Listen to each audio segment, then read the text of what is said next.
గత ప్రభుత్వంలో జరిగిన అవకతవకల మీద ప్రస్తుత ప్రభుత్వం ఫోకస్ చేసినట్టు తెలుస్తుంది. ఇప్పటికే పలువురు మంత్రులు, అధికార పార్టీ నేతలు ఇదే తరహా వ్యాఖ్యలు చేస్తున్నారు.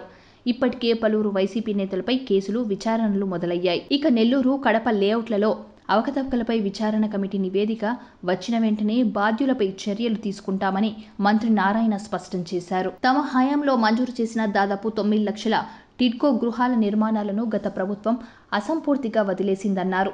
ఈ పథకాలన్నింటినీ పునర్ప్రారంభించేందుకు త్వరలో తగు చర్యలు తీసుకోనున్నట్లు తెలిపారు. ఇక నారాయణ వ్యాఖ్యలు చేసిన వెంటనే పులివెందులలోనే జగన్ కి ప్రభుత్వం షాక్ ఇచ్చింది. పులివెందుల జగనన్న మెగా లేఅవుట్ అక్రమాలపై విచారణకు సిద్ధమైంది. సీఎం చంద్రబాబు ఆదేశాలతో శుక్రవారం ఉత్తర్వులు విడుదల చేశారు.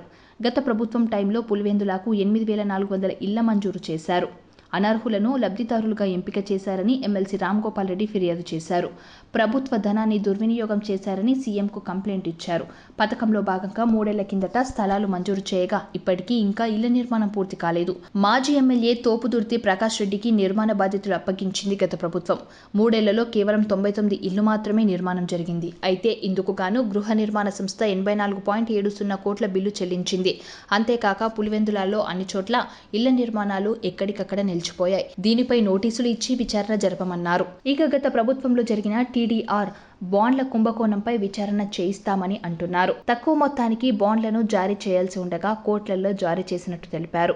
బాధ్యులపై చర్యలు తీసుకుంటామని స్పష్టం చేశారు. ఇక ఇప్పటికే పిన్నెల్లి జైలుకి వెళ్లగా ద్వారంపూడిపై కేసు నమోదయ్యింది. ఇక ఇప్పుడు ఏకంగా పులివెందుల వ్యవహారాల్లోనే నోటీసులు ఇవ్వడంతో ఎప్పుడు ఏమి జరుగుతుందా అనే ఆందోళన వైసీపీ నేతల్లో వ్యక్తమవుతుంది.